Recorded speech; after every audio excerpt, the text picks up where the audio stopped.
The national conversation about new gun safety measures continues to unfold. So President Biden originally had kind of punted the whole thing to Congress, said, you know, they wouldn't even put a representative on the Sunday shows to advocate for what the White House's position was. He says, I can't dictate anything. I'm going to leave Congress to figure this out. Okay, so that was the beginning of last week.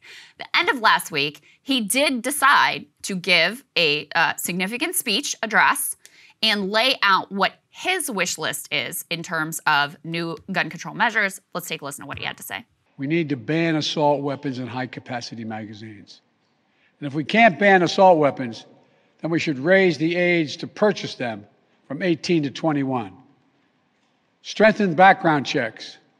Enact safe storage law and red flag laws. Repeal the immunity that protects gun manufacturers from liability. Address the mental health crisis, deepening the trauma of gun violence and as a consequence of that violence. Okay, we have a tweet that also lays down basically what he's saying there. He says, go ahead and put this next piece up on the screen. We need to ban assault weapons, and if we can't, this is from Biden, then we should raise the age to purchase them from 18 to 21, ban high-capacity magazines, strengthen background checks, enact safe storage laws and red flag laws, repeal gun manufacturers' immunity from liability. But once again, the White House, okay, so now he's come out and laid out his position, which includes banning assault weapons or at least raising the age from 18 to 21. Doesn't seem like Congress and Senator Chris Murphy is totally on the same page with him. Like there seems to be a lack of coordination between, you know, Biden and the lead Democrat who's supposedly negotiating these measures. Let's listen to what Senator Chris Murphy had to say about what is likely to come out of those bipartisan negotiations. We're going to take some common sense steps that do not compromise Second Amendment rights. We're likely going to pair it with some significant mental health spending, which will make a difference as well. And I think everything Senator Cornyn has said is consistent with the negotiations we're having. Listen, we're not going to do everything I want. We are not going to put a piece of legislation on the table that's going to ban assault weapons, or we're not going to pass comprehensive background checks. But right now, people in this country want us to make progress. They just don't want the status quo to continue for another 30 years. So what do you make of all that, Saagar? Yeah, I mean, look, it's just as classic Biden, worst of all worlds, right? It's like, well, we're going to ban assault weapons. So obviously gun people are like, well, he wants to literally take our guns away. And then also he doesn't have the political will to do so if he wanted to. It's so weak, right? Yeah, he so like now, immediately cucks himself. Exactly. And he's like, well, and if we can't, then we should do, so hold on a second. So your true intention is that you do want to take away guns, but you can't, so you're going to do something else. And now even your lead ally in the Senate is like, yeah, well, that's just not going to happen. So what was the point of staking out the maximalist position in public? Yes, both him and the vice president are now on record saying the policy of the administration is if we could, we would ban assault weapons. But they're also not working to try and do that in the Senate.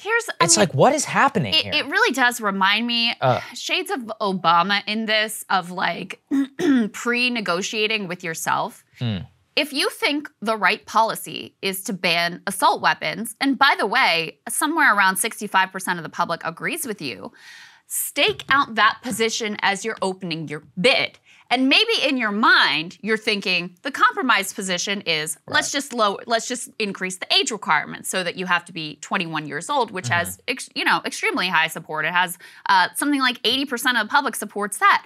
So you start with the maximalist negotiation position, and then you have a compromise in mind that you're willing to go to.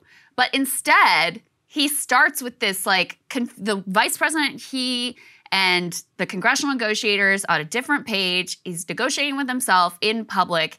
It ends up looking, extremely weak and very confusing. I mean, in terms of the politics of all of this, everything he lays out here is very popular. Even, like you said, the most maximalist position, the assault weapons ban, is like 65% support in that morning consult poll. Banning high-capacity magazines, 70% support. Background checks are near 90% support, which is weird to me that Chris Murphy's like, we're not going to get background checks. That seems like the easiest part of all of it. That was odd, actually. Okay. Yeah. And then red flag law is something else that Biden brings up. That has like 85% support. That passed even in Florida, which at this point is like a red state. And it is, on the one hand, you have the public behind these measures. On the other hand, we've been to this movie before and we know how it ends. Ultimately, you go through these negotiations, it gets dragged out. This sort of attention and raw emotion from the incident, in this case, the mass shootings in Buffalo and in Uvalde, sort of dies down. And then Republicans are able to effectively walk away from the table. And we all know Democrats aren't willing to get rid of the filibuster, actually do what it takes to get this through on their own. So I remain highly skeptical that anything actually comes of this. But we do have to say, in the wake of these mass shootings, gun violence has really spiked in terms of public attention and concern as a top issue for the midterms. Go ahead and put this last piece up on the screen.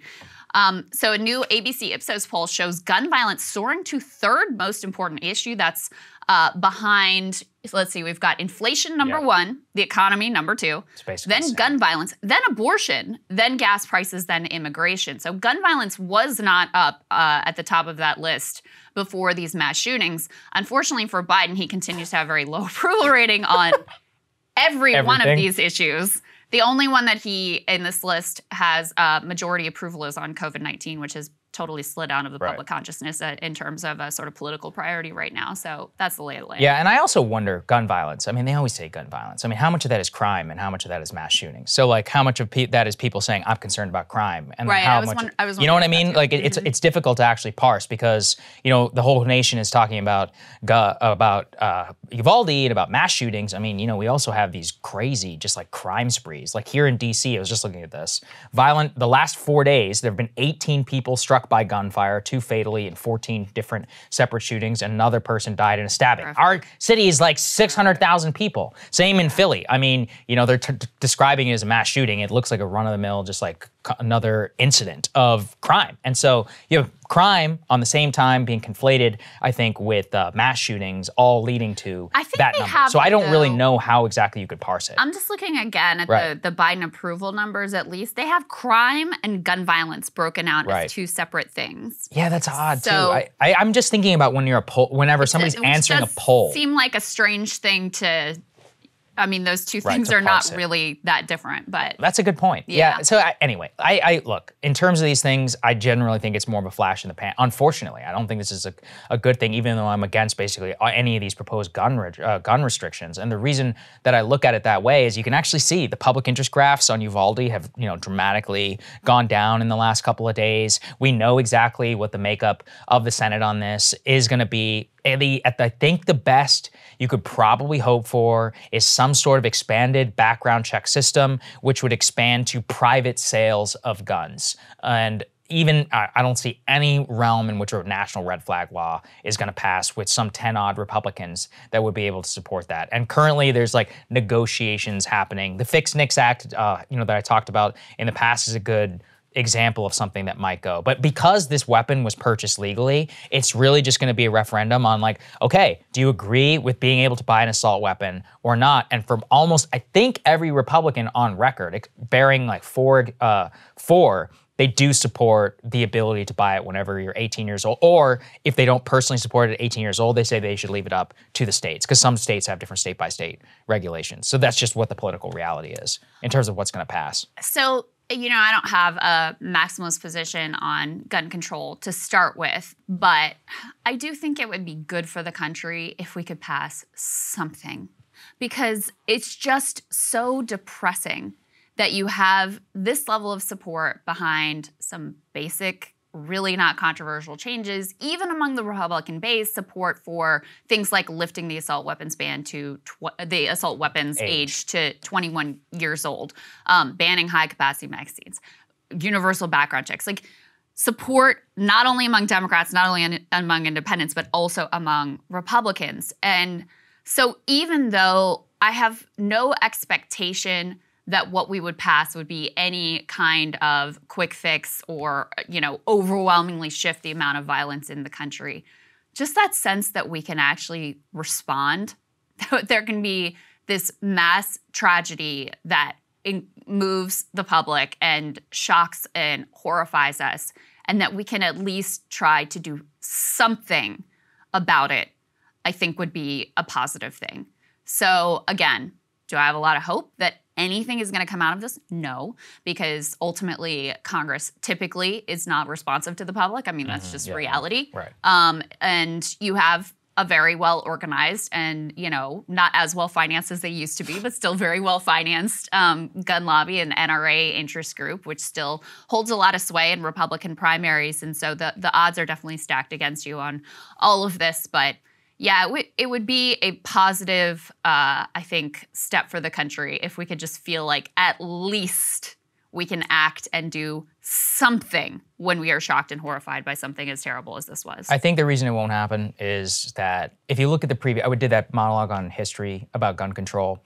It's just about the ability for people to agree on what the problem is. And I don't think a lot of people just agree on what the problem is right now. I mean, that's fundamentally right. So the original 1934 Firearms Act, 1935 maybe, that was a response to mafia violence. Everyone was like, all right, these mafiosos are killing each other with automatic guns and this is crazy. We need to stop this. Number two was, and we had all these high-profile assassinations of MLK and RFK, JFK. Everyone was like, okay, I think we need to calm things down. And it was a major level of trust. And then similarly, in the 90s, there was just a general feeling of, I don't know, we won the Cold War. It was like America's back, the Gulf War, obviously. Like Clinton was president. The economy was booming. People said, okay, I think I trust the government enough in this situation to ban assault weapons. Like that is just, we don't agree on any of the problems anymore, like a complete fraying and lack of social trust, which is very similar to the inactive periods of government in the 1870s, the 1880s, and 1890s, all the way up until like the Teddy Roosevelt era.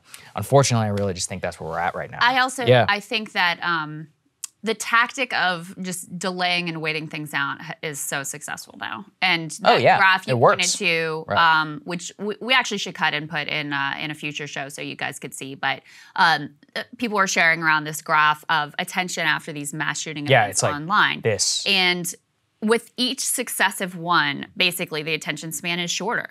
So with Uvalde, you had this huge spike in interest, as we watched this horror unfold and the lies and, all of that.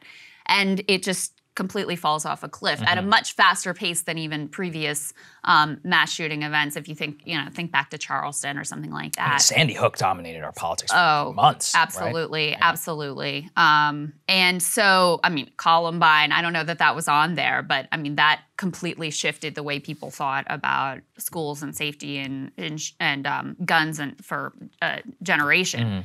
But now because the news cycle moves on so damn quickly and the next thing is coming at you before you know it, the strategy of just, John Cornyn or whoever saying, yeah, let's look into it and we're open to it and let's have these long negotiations. And ultimately, by the time that the deal falls apart, people have moved on to something else. And so I think that tactic is far, far too effective these days. That's right. Cable news is ripping us apart, dividing the country, making it impossible to function as a society, and making it impossible to know just what is true and what is false. But the good news is they are failing and they know it. That is why we're building something new, a new mainstream, a healthier one, something more trustworthy, something that we are going to need in one of the most pivotal times in American history. We are building up here for the midterms, for the upcoming presidential election, but we need your help. So if you can help us out by becoming a premium member today at breakingpoints.com, we're trying to change America for the better and the entire world. So what are you waiting for, guys? Go to breakingpoints.com and sign up and help us build a new mainstream.